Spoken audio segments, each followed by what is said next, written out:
La historia resulta útil para la izquierda porque en ella se puede ver, como nos enseñó Walter Benjamin, los momentos de encrucijada en los que se alumbraron caminos distintos, más esperanzadores a los que finalmente se tomaron. Y porque, como decía Ernest Bloch, en los proyectos de emancipación derrotados en el pasado hay un excedente utópico que puede nutrir nuestras luchas actuales. Pienso que, por encima de los resultados, en muchas de las luchas de la transición hay un excedente utópico recuperable para dar una batalla que solo puede ser presente. Esto lo escribía Juan Antonio Andrade en El PC y el PSOE en la transición, un libro clave para entender lo difícil que es hacer política cuando la correlación no es de fuerzas, sino de debilidades. Esta noche en Fort Apache analizamos el pasado para comprender las posibilidades de cambio en el presente.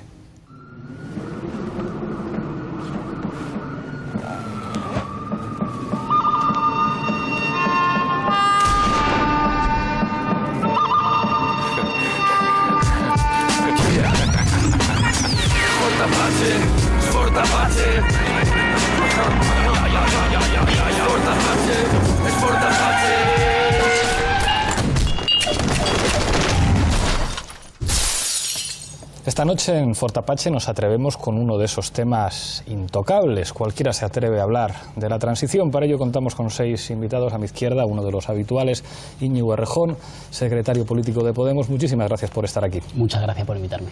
No podía faltar en este debate Jorge Bestringe, profesor de Ciencia Política en la Complutense. Gracias por venir. Por ser abuelete como él y haber vivido aquello. Eso no es poco, eso no es poco. Se estrena en el programa Noelia Adánez, miembro del colectivo Contratiempo. Bienvenida, muchas gracias por estar aquí. Gracias a vosotros por invitarme. Nos acompaña también Ramón Cotarelo, catedrático de Ciencia Política en la UNED. Muchísimas gracias por acompañarnos. Gracias a vosotros.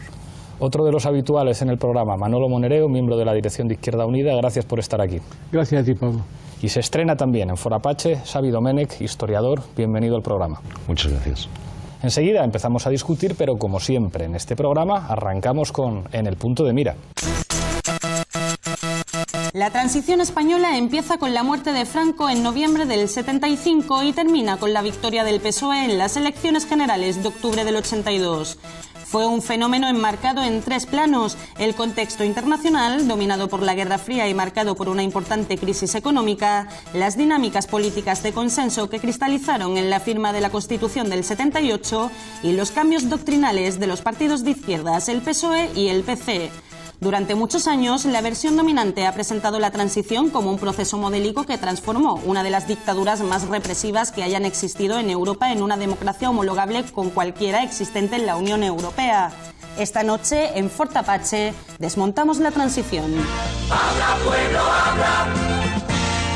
Para que calle la violencia. ¡Habla, pueblo, habla!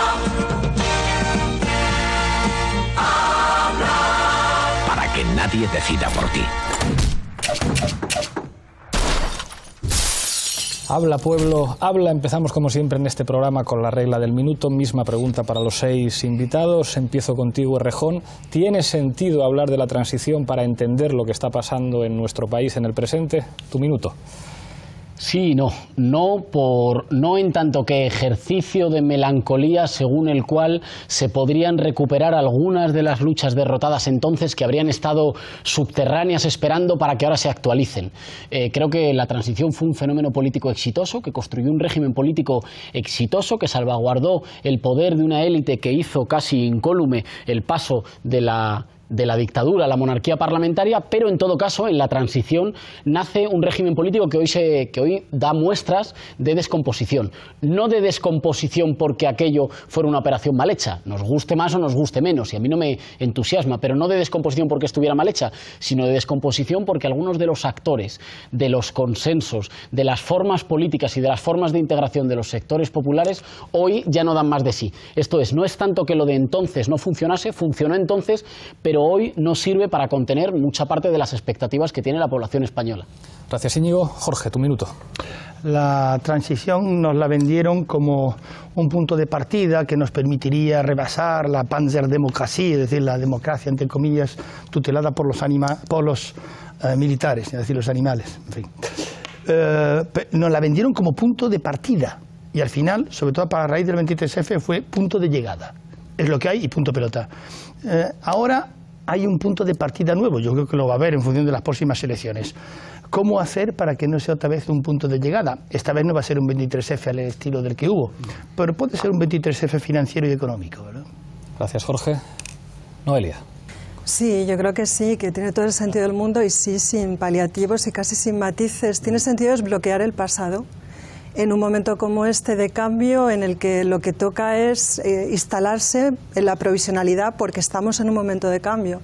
La cuestión es que si desmontamos el mito de la transición tendremos que montar un relato alternativo que nos sirva y desde unas identidades que son las nuestras y que están también en proceso de construcción. Entonces todo está en construcción, las posibilidades son infinitas, pero hay que ver cuáles son los parámetros, ¿no?, con los que funcionamos y con los que generamos ahora nuevos discursos. Gracias, Noelia. Ramón. No se me ocurre que pueda haber ninguna forma de entender ningún presente si no es considerando su pasado. Con dos observaciones. Una, todo pasado fue a su vez presente y para entenderlo a su vez hay que mirar su pasado. Segunda, si el presente lo vas a entender entendiendo a su vez que el pasado es la causa eficiente del presente, es decir, tienes una mentalidad monocausal, no vas a entender nada, vas a justificarte y entonces ya no es útil. Es útil en sí mismo, pero como todas las utilidades depende a su vez de la utilidad a la que lo sometas. Vaya corte epistemológico. Manolo, tu minuto. Sí, yo creo que sí, tiene interés al menos por tres razones, ¿no? La primera, porque yo creo que la crisis del régimen actual tiene que ver con la transición. Yo creo que hay una relación entre esa transición y esta crisis. En segundo lugar, porque el mito fundante, que ha sido un mito fundante muy débil de esa transición, aparece de nuevo para salvar este régimen de una posible ruptura democrática.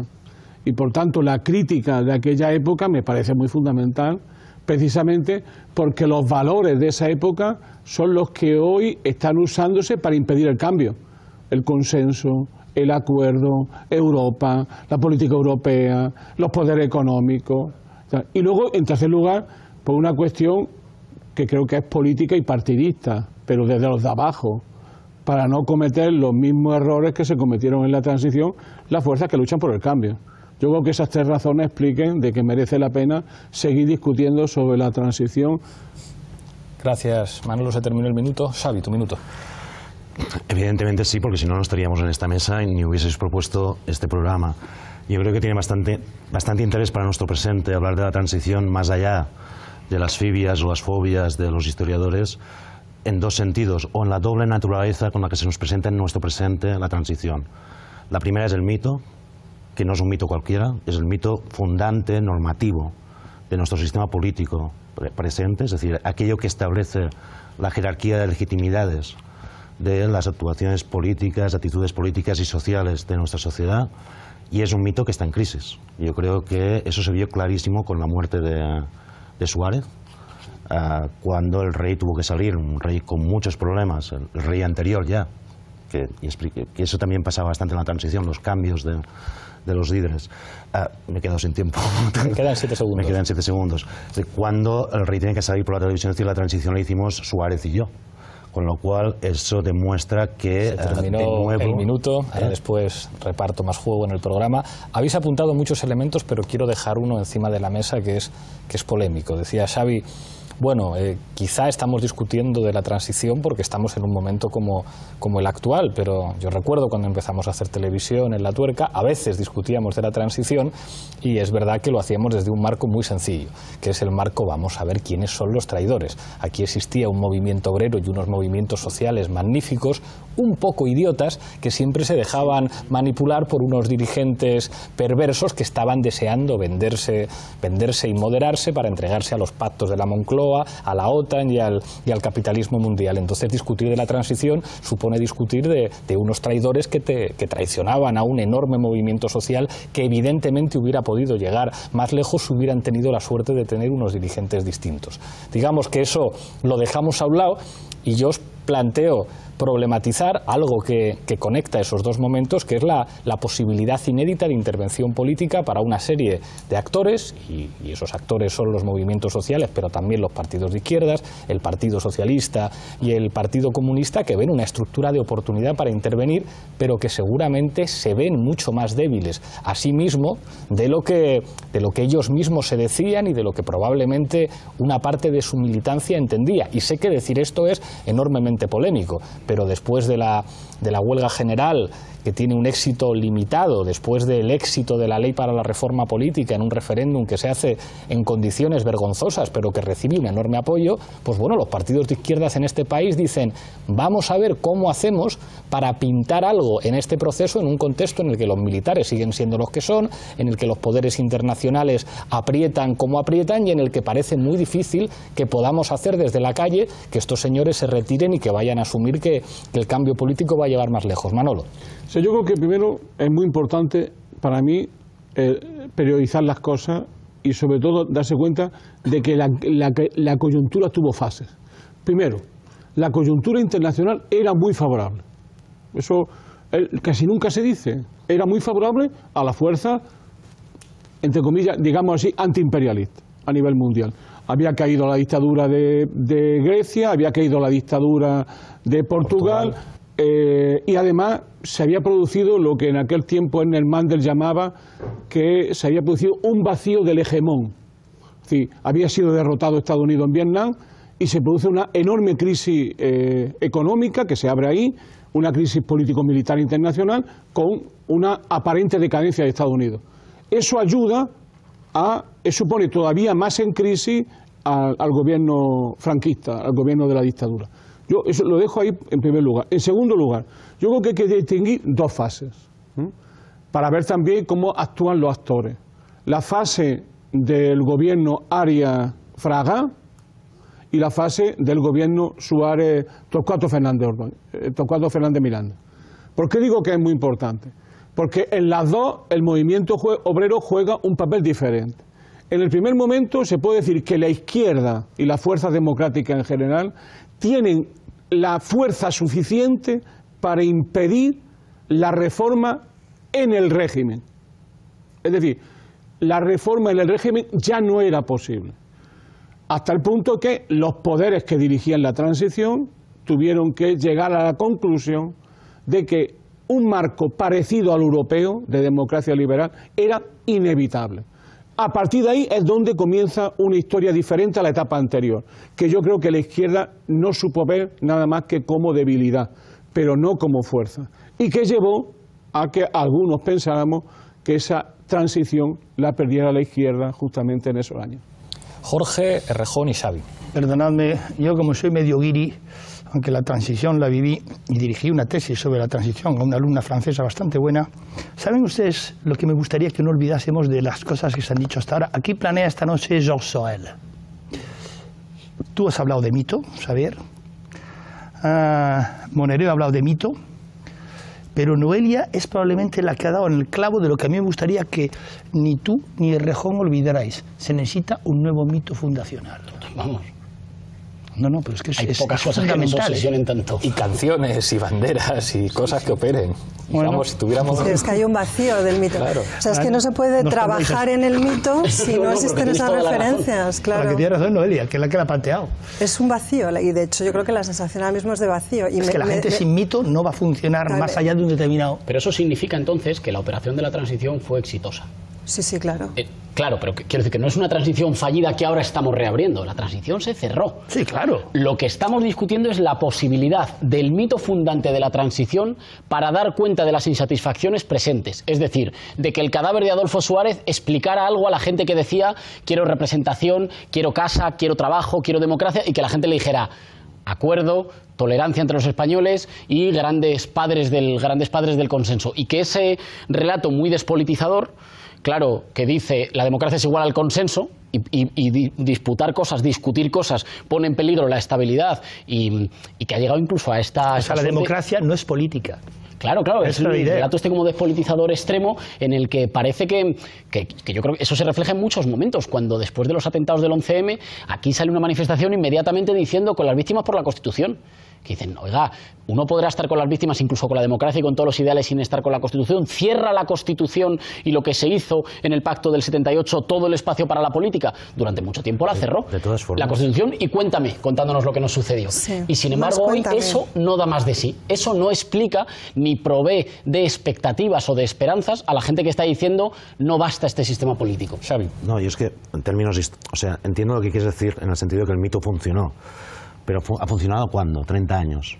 Joder, no está mal para un mito. Sí, pero era un mito que en términos de experiencia, de símbolos, de valores, es extremadamente reducido en comparación con las grandes experiencias históricas fundantes. Es decir, en comparación a lo que ha sido el franquismo o incluso en comparación a lo que ha sido valores de izquierda que se han mantenido debajo de ese franquismo. Pero ten en cuenta la aceleración histórica, ¿eh? Sí, no, la tengo en cuenta, pero que hay, o sea, yo por ejemplo, en las operaciones del Partido Popular, de las mayorías absolutas, es decir, la constitución de FAES, la fusión y el nuevo discurso que hace el Partido Popular sobre qué es ser español o no ser español, yo veo ahí reflejos de una experiencia histórica que es más potente que la transición, que es el franquismo.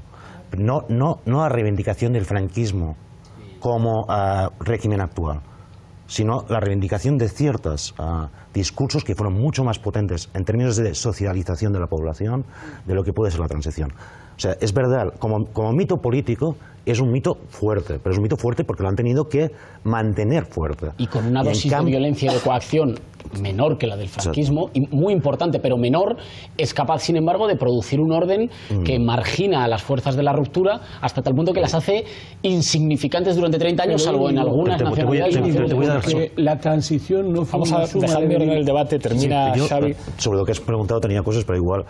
O sea, por ejemplo, uno, si se mira, cuando en 2007 hay toda la discusión sobre la memoria histórica, hay una encuesta previa a la publicación de la ley de memoria histórica, es una encuesta que no le da mucha publicidad porque no deja muy bien el resultado final de la ley, y uno encuentra datos muy sorprendentes.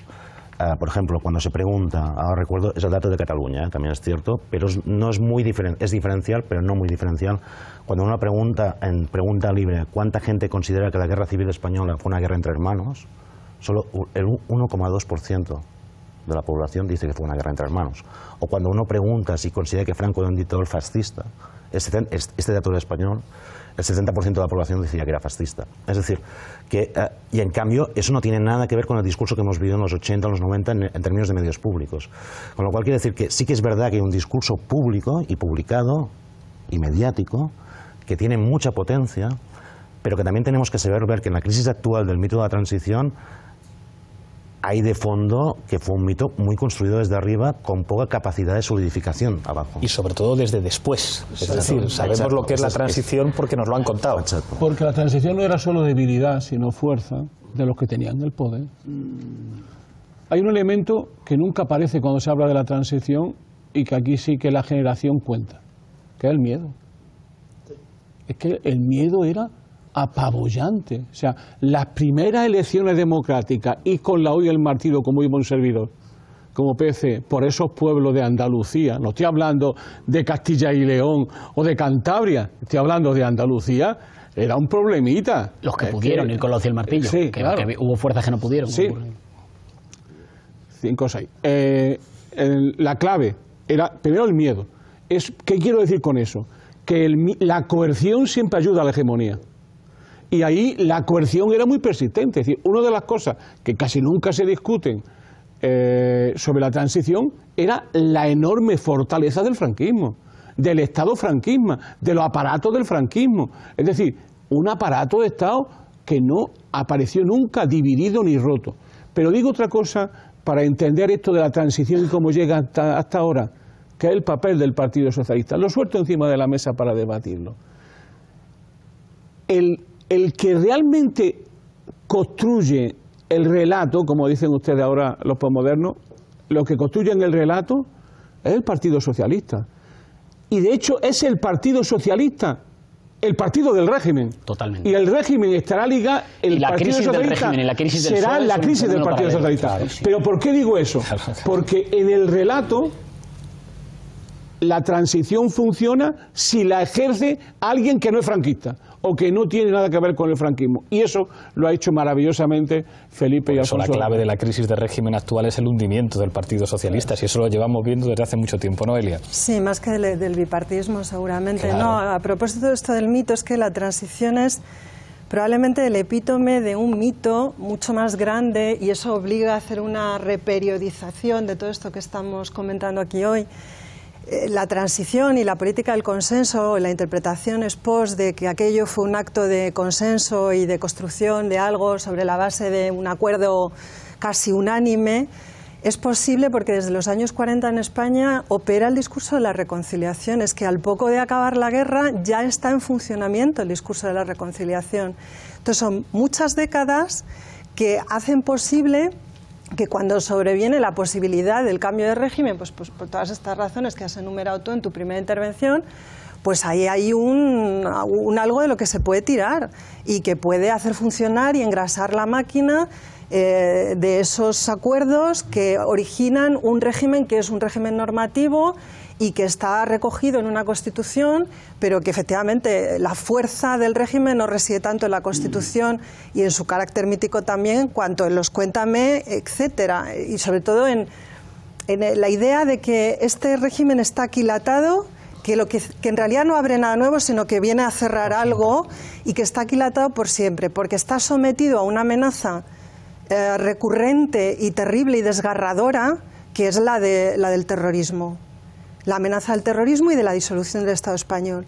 Y el garante de que algo así no suceda es la monarquía, es esta noción de unidad y de estabilidad encarnada en un símbolo, bueno, tan extemporáneo y tan difícil de justificar y de comprender como es el de la monarquía. Entonces, todos esos elementos configuran ese escenario insólito. El propio Suárez decía, es un hecho insólito la transición, y tanto, desde luego, es absolutamente insólito, pero es un cierre. O sea, es un cierre. Y otra forma de aproximarse a la transición es buscando en ella una genealogía, ¿no? Que es lo que comentabas tú antes, ¿no? Es que es el origen de esto que está en crisis. Pero eso es otra cosa diferente. O sea, luego a ver si podemos... Sí, no, es que estaba oyendo muy interesado, mito, norma fundante, que me recuerda mucho a Kelsen.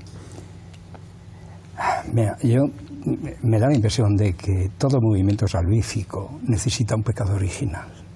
Y la función del mito, de la transición, es cumplir esa, ser el pecado original de un nuevo mito, que es el que se está fabricando aquí, según dice mi amigo Jorge, que quiere fabricar un mito. Yo creía que esto de la emancipación iba más por la vía del logos, más que del mito. Pero bueno, esa es otra cuestión distinta. Esa consideración de la transición, con este ánimo inquisitivo, muy recomendable porque es científico. Mi amigo el historiador me dirá si no es exactamente una cuestión contrafáctica, típica. ¿Qué hubiera pasado si? Pues sí, ¿qué hubiera pasado si Cleopatra fue fea? Pues sí, pues efectivamente. Hace 2 días hemos vivido un episodio típico de la transición y no parece que el personal se haya percatado.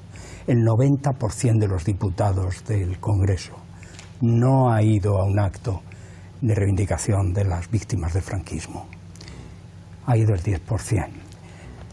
Posteriormente el Partido Popular, que es el heredero del franquismo, pues se niega explícitamente a aplicar la ley de memoria histórica, que es una birria que hicieron los socialistas, pero algo era. Y además dice que no piensa hacer nada en relación con las víctimas del franquismo. Y el señor Muñoz Alonso, que es catedrático de universidad y senador, se permite el lujo de decir, citando a Orwell, que manda narices, es como cuando el exalcalde de Madrid citaba a las feministas, que las democracias no tienen memoria, no tienen verdad oficial. Creo que es la única vez que he estado de acuerdo con este hombre. Las democracias no tienen verdad oficial, ni sobre el presente ni sobre el pasado, y buscarlas es perder el tiempo. Aunque él sí tenía una versión oficial, no vayamos aquí a creer que la igualdad, la suya era la del franquismo, que es la que está imponiendo ahora. Hay una cuestión de lo dicho por Manolo que me ha gustado mucho, porque es lo que yo vengo sosteniendo desde siempre. La transición fue el producto del miedo mutuo entre un régimen que tenía fuerza para reprimir, pero no legitimidad para hacerlo, y una oposición que tenía legitimidad para oponerse, pero no fuerza para conseguir sus objetivos, y al final tuvieron que hacer un pacto sobre ese miedo que has dibujado tú muy bien, y ojo, que sigue hoy. Que no se haya condenado al franquismo hoy es porque estos individuos que gobiernan saben que el miedo hoy sigue operando. Y si opera hoy, excuso decirte hace 40 años, una cuestión solamente, dibújalo en términos de juego de dos jugadores de suma no cero. Pon arriba a la oposición y al otro lado el régimen. Las dos opciones de la oposición son hacer la revolución, no hacer la revolución. El régimen es reprimir, no reprimir. ¿El resultado cuál es? Un óptimo de Pareto, un equilibrio, cero. No se hace nada. Ese es el producto del miedo.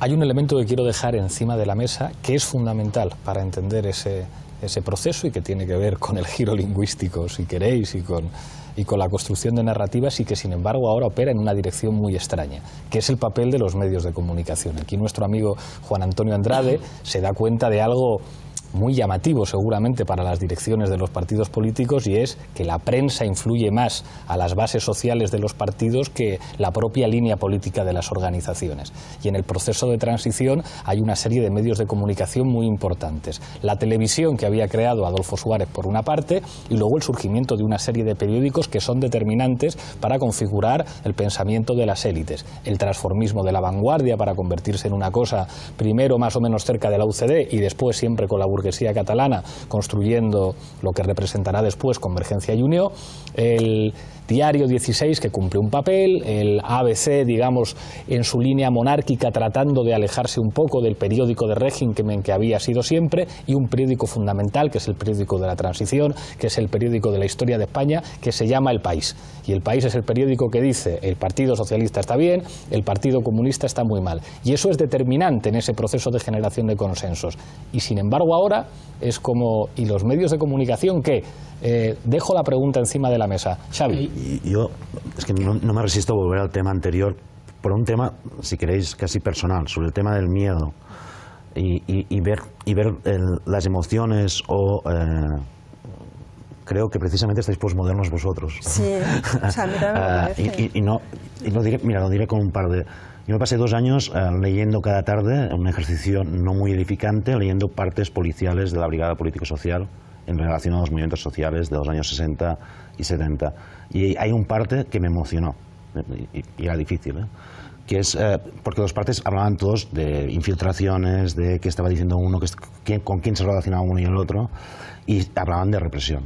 Cuando llegué al 76, en esa primera fase que tú has nombrado, hay un parte precioso donde hay una huelga general en una ciudad, en este caso Sabadell.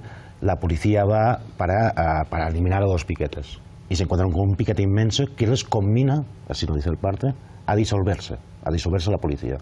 Y punto seguido dicen: y nos disolvemos. Eso, es decir, que probablemente hay miedo en la sociedad española, pero también el miedo cambió de bando. También los empresarios, si uno mira las fuentes empresariales de ese periodo, hay terror en los empresarios, entre otras cosas porque hay un crecimiento de salarios cortando la tasa de beneficios. Con lo cual, hay mucha potencia en la transición, bueno, en ese periodo.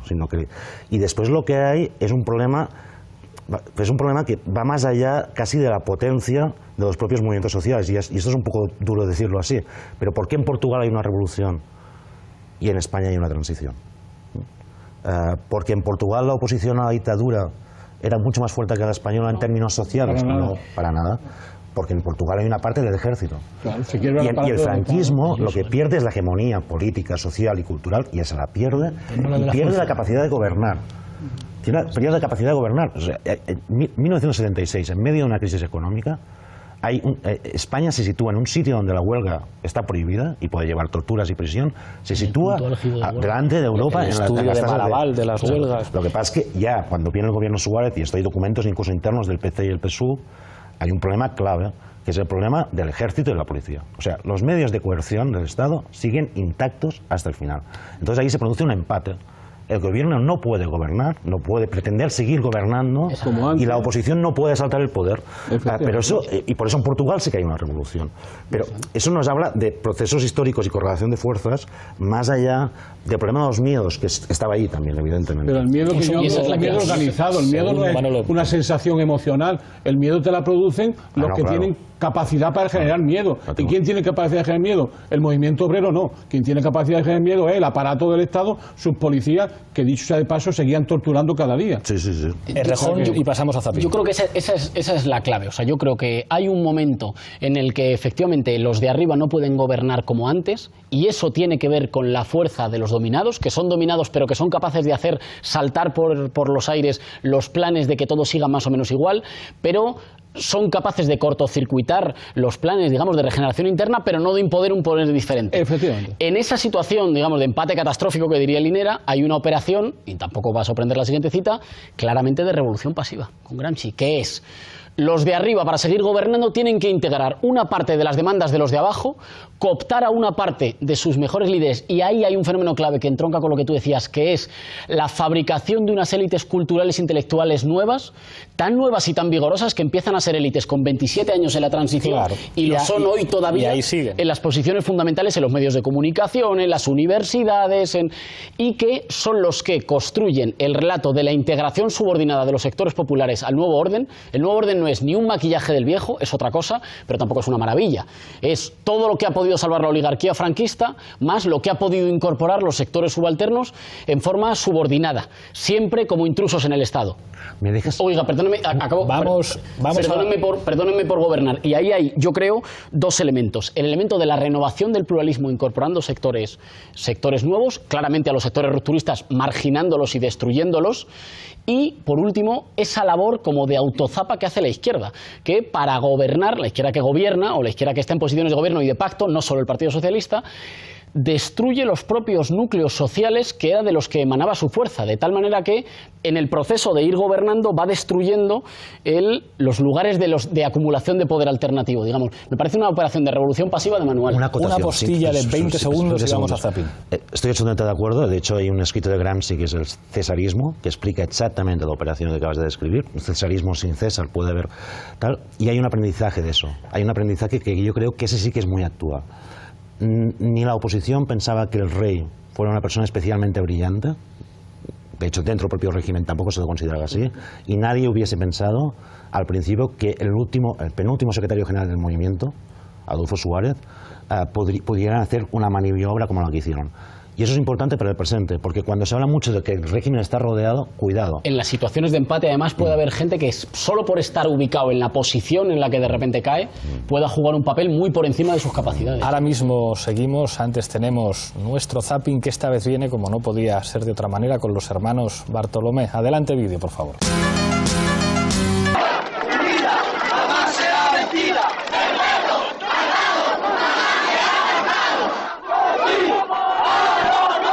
La izquierda sale a la luz. En el país empiezan los cambios, pero junto a lo nuevo, parte del viejo sistema permanece. Sembla que l'herència més gran que ens ha deixat el franquisme són totes les grans estructures a nivell de burocràcia i tot això, que això viu i durarà bastant temps, anys, molts anys, per treure-ho. Únicamente que nos han dejado abrir los locales y exhibir las banderas. Pero nada más, porque los cambios en las fábricas siguen imperando la dictadura de los patronos. Realmente los puestos claves que pueden variar una interpretación, que pueden hacer que cambie en la práctica la justicia, aunque todavía no tuviéramos la modificación, digamos, de la ley, en esos puestos sigue la misma gente que estaba. Todo lo que había, todo me lo robaron, todo. Esta gente, claro, esta gente que todavía está. Todavía están. Para que calle la violencia. Vamos a luchar porque esta sangre que enterramos aquí no quede impune. Que veis el ejemplo de dignidad, de fuerza y de civismo que hemos dado hoy con este entierro. ¡Asesinos! ¡Justicia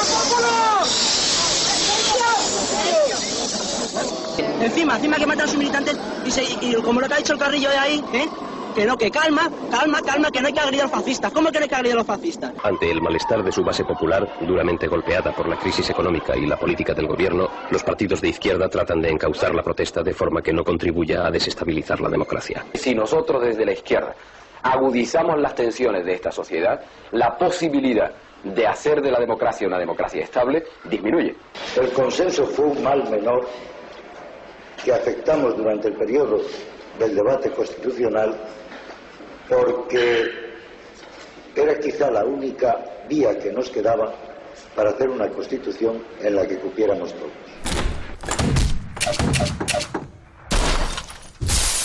¿Quién te ha visto y quién te ve? Cristina Alberdi. Son imágenes de una serie de documentales mucho más interesantes que los de Victoria Prego, de los hermanos Bartolomé, que estuvieron con Patricio Guzmán haciendo la batalla de Chile. Se llaman Después de, uno de ellos se llama Atado y bien atado y otro No se os puede dejar solos. Los encontráis fácilmente en internet y no dejéis de verlos. Manolo. Sí, yo quería poner, para ir viendo análisis del pasado desde el presente y del presente desde el pasado, que es la importancia de la coyuntura.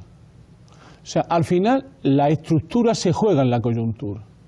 Es decir, había una frase muy buena de Lenin, que yo leía mucho en aquella época, que se citaba mucho, que era aquello de que las coyunturas te pueden hacer subir lo más alto desde la nada, pero bajar lo más bajo después de haber sido pletórica tu fuerza, ¿no? Eso se notó mucho en la fuerza del PC. Yo lo viví desde dentro, claro, de esa fuerza del PC.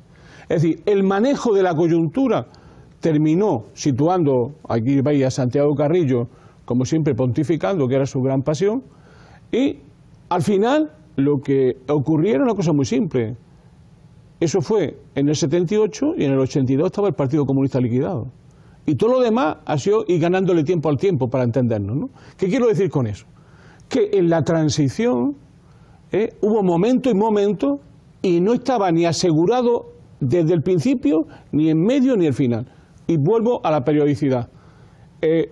Fuimos capaces, como habéis dicho muy bien, de derrotar al gobierno Arias Fraga, pero ya no fuimos capaces de aguantar la contraofensiva del poder que culmina, sobre todo, dejándote sin iniciativa política, que es siempre lo que se pierde, la iniciativa política, y luego que te echan la legitimidad popular encima, que fue el referéndum.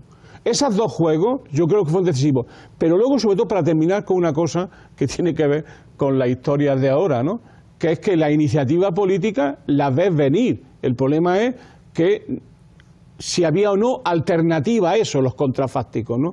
Entre aceptar no tener fuerza para impedir la reforma y legitimar la reforma como ruptura, fue un paso que nunca se tuvo que dar en la izquierda, específicamente en el Partido Comunista. La paradoja de esto es que Carrillo vio inmediatamente que Suárez era un triunfador, alía su suerte a la de Suárez, pero al final los que ganan son precisamente Fraga y Felipe González. Ramón. Sí, voy a meter 2 o 3 actores más en la película porque me parece que está un poco debilitada de interpretación. El ejército ya ha salido a relucir. Debería salir más. Claro. En los gobiernos de la transición siguió habiendo 3 ministros militares.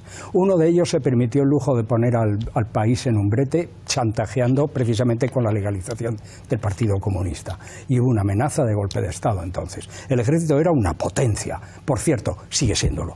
Con 100 y pico mil hombres hay 900 generales. Exactamente el mismo problema que se encontró la República y que se encontró el señor Narcís Serra. Segundo factor, el extranjero. España no es un país soberano y Portugal tampoco.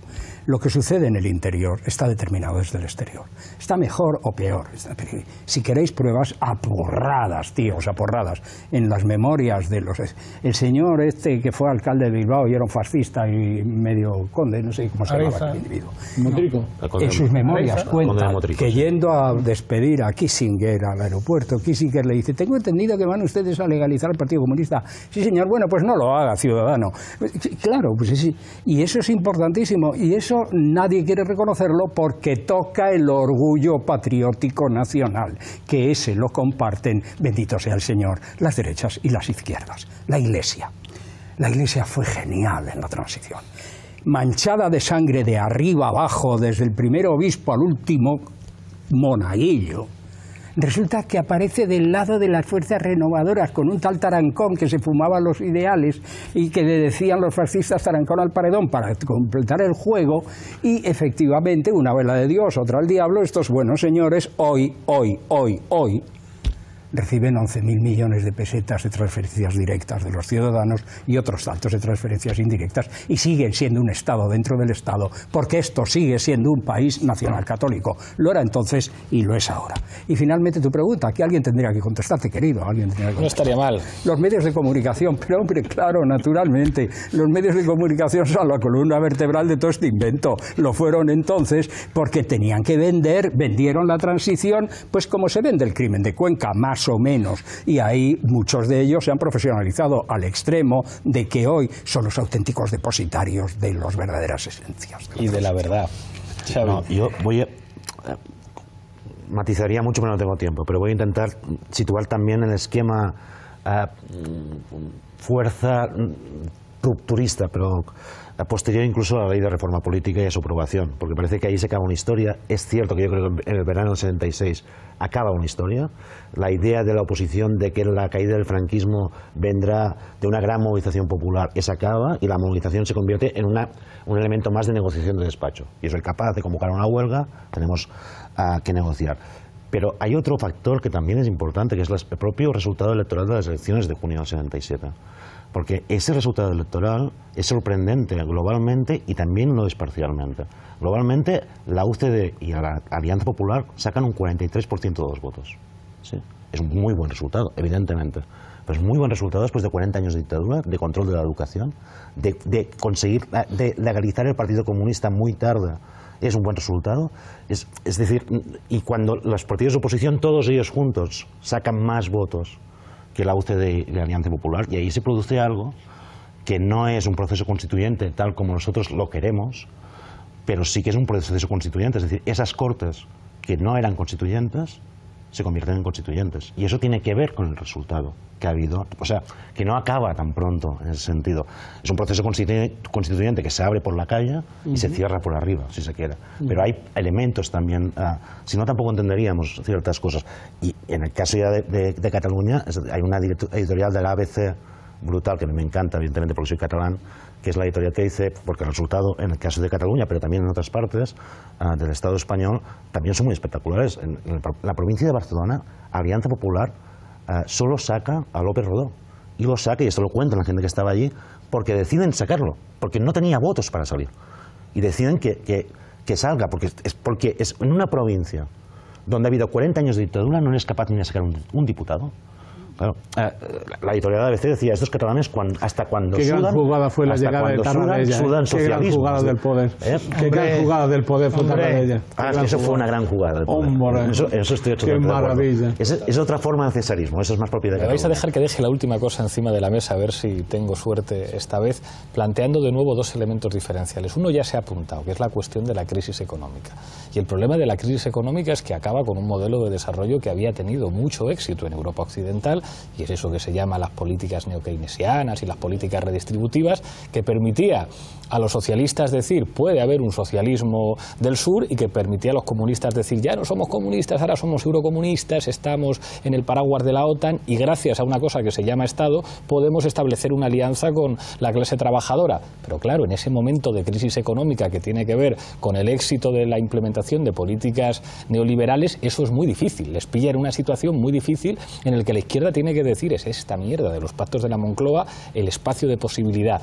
Y dos, que lo apuntaba antes Errejón, en ese momento se estaban construyendo unas nuevas élites políticas que iban a respaldar todo ese proceso. Cultural, esos dos elementos, claro, exactamente, élites vinculadas a los periódicos, a los medios de comunicación, al cine, a la literatura, pues bueno, a la gente que hemos aguantado durante más de 30 años, que eran los únicos que escribían, los únicos que salían, los que ocupaban los ministerios de cultura del Partido Socialista, los que diseñaban la política cultural. Pero esos dos elementos fallan ahora. Ahora es precisamente ese modelo económico el que entra en cuestión. Incluso ya nos vemos con el Financial Times diciendo que a lo mejor lo de la reestructuración de la deuda va a ser una cosa razonable. Y dos, ¿dónde están esos medios de comunicación? ¿Dónde están esas nuevas élites culturales en un contexto como este? ¿Dónde está el recambio? Esa es la clave. Vamos, no es la única, pero me parece que es una de las claves.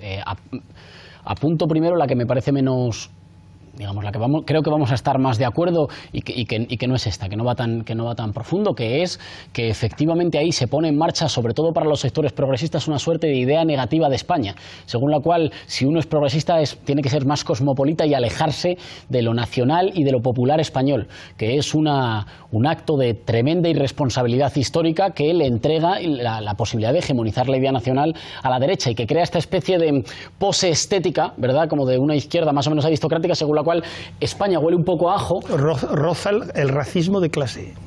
Totalmente, totalmente, que es una especie de alejamiento del folclore y alejamiento, cuidado, que explica cómo solo aguantan con capacidad de movilización de masas aquellas izquierdas que pueden refugiarse en los años del reflujo en identidades nacionales. Las izquierdas que no pueden que no pueden agruparse en identidades nacionales no aguantan el reflujo y llegan desmovilizadas. La otra cosa es la de la porque tú preguntabas, los medios de comunicación. Claro, los medios de comunicación siguen siendo muy potentes, pero los medios de comunicación son vehículos. Lo que no se ve, lo que no aparece es ni el relato, ni esas élites culturales, intelectuales, políticas, con la capacidad de robarle la iniciativa a los descontentos, integrándola en una suerte de reforma o restauración de lo ya existente. Hoy hay pocos actores que discutan que el orden, el sistema político del 78 da agudas muestras de descomposición.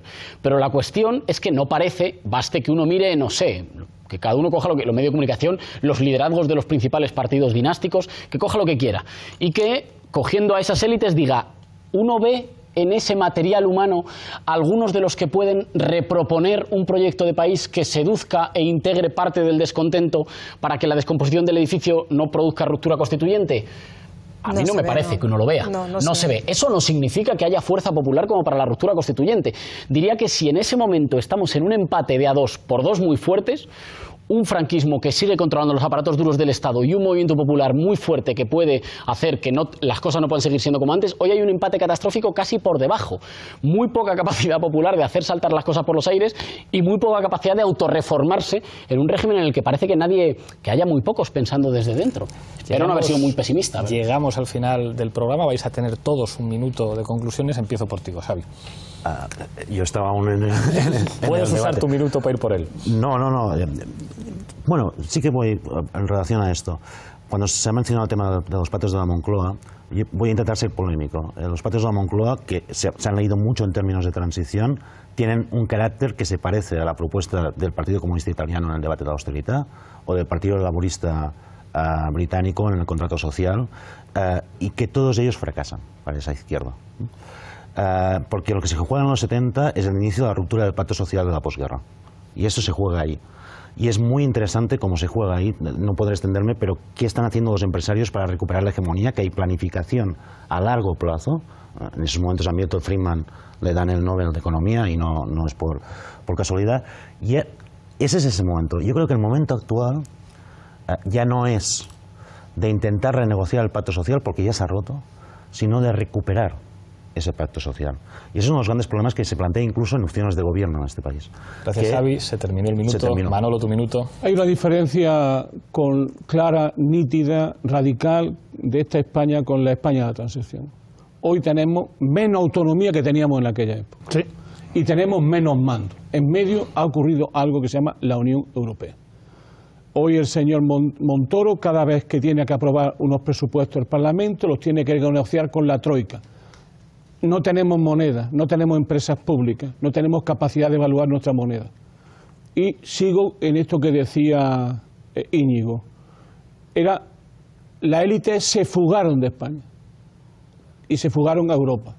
Y yo digo que ahora lo que retorna es un viejísimo problema de España, al revés del de Ortega. Europa como problema y España como solución. ¿Y eso qué significa hoy? A lo mejor merece la pena otro debate sobre esta cuestión. Casi nada lo que acabas de decir. Ramón, tu minuto. Sí, tres cuestiones nada más. Yo creo que está claro, por el ánimo de los que estamos todos aquí, que sea lo que sea, es preciso un discurso nuevo, articular un discurso nuevo. Me da pánico, Errejón, pánico, lo de lo nacional popular, pánico. Porque es la enésima vuelta al ser de España y al final nos va a pasar lo mismo. Pero bueno, ¿por qué no? No hay alternativa. Parece ser, Y yo creo que sí, pero sería cuestión de otro asunto. Medios de comunicación, sí, claro, pero la pregunta está, querido, mal planteada. Medios de comunicación, los de antes y los de ahora, no tienen nada que ver, porque ahora es Internet. Y de sobra sabemos que utilizar Internet es muy necesario. Y última cuestión, ¿tú quieres hacer un debate sobre la transición? Hazla sobre los GAL. Lo haremos. No, le hemos apuntado cuando salen los 23F, ¿eh? No, yo es que ya no sé qué decir después de esto. Me hubiera gustado polemizar con el profesor Cottarello, porque casi no he estado de acuerdo con nada de lo que ha dicho. Yo encuentro mucha superstición racionalista en algunos de sus planteamientos. Yo creo que hay que reivindicar la construcción de un nuevo relato mítico y ya está. Eso lo habían dicho últimamente. Y hacerlo, porque además hay otros mitos, como por ejemplo este exceso de europeísmo que padece la sociedad española, ¿no? Entonces, bueno, pues, quiero decir, ¿por qué no vamos a sustituir eso por otra cosa diferente si en este momento tiene sentido? Hay que dignificar el concepto de élite, porque del mismo modo que la izquierda ha renunciado a encontrar interesante la recuperación de ese acervo cultural nacional popular que a ti te da miedo, pero a mí me parece que puede tener hasta cierta gracia. Sí, hay que poderlo hacer también desde una posición de élite y sin prejuicio y sin temor a que uno le acusen de élite, porque ¿por qué? ¿No? Si se puede también así, es que se me ha ido el minuto. Muchísimas gracias, Noelia. Jorge, minuto de conclusiones. Pues a mí no me asusta, el nacionalpopulismo, como le quieras llamar, o el populismo, a mí me pone. Pero el mito del futuro no puede ser sino algo basado en una gran alianza esencial entre el mundo del trabajo y el empresariado. Eso está claro. O sea, en el fondo, eso es lo que debería proponer. El mundo del trabajo en el sentido de clase obrera y en el sentido de clase empresarial. Frente a la finanza, las multinacionales, etcétera, etcétera. ¿Para qué? Pues para hacer una nación nueva, solidaria y soberana. Sí, bien. Seguro. Muchísimas gracias, Jorge. Errejón, tu minuto. Es un minuto que es complicado. No, yo creo que el propio relato altamente despolitizador de la transición ha venido sembrando durante mucho tiempo el germen de la dificultad de reforma desde dentro, porque ha venido creando una suerte de páramo intelectual y de las pasiones políticas que impide que ahora haya la suficiente energía como para una regeneración desde dentro de un régimen que da muestras de agotamiento. Insisto, ahí efectivamente la melancolía no puede ser, por más que forme parte de la biografía de muchos, no puede ser un motor de cambio político, pero sí que hay posibilidades. ¿Para qué? En la medida en que las explicaciones que durante 30 años generaron estabilidad, hoy no son capaces de darle confianza o de proponerle un proyecto de país incluyente a mucha gente que a lo mejor hace 10 años o hace 30 hubiera estado en posiciones muy diferentes, hay posibilidades para una identificación popular, transversal, de ruptura y de cambio. Muchísimas gracias, Errejón, muchísimas gracias a los 6. Decía el maestro Fontana que con frecuencia el pasado se reconstruye como una genealogía naturalizadora y legitimadora del presente. Nos ha jodido. Hasta pronto. Nos veremos la semana que viene en Fort Apache.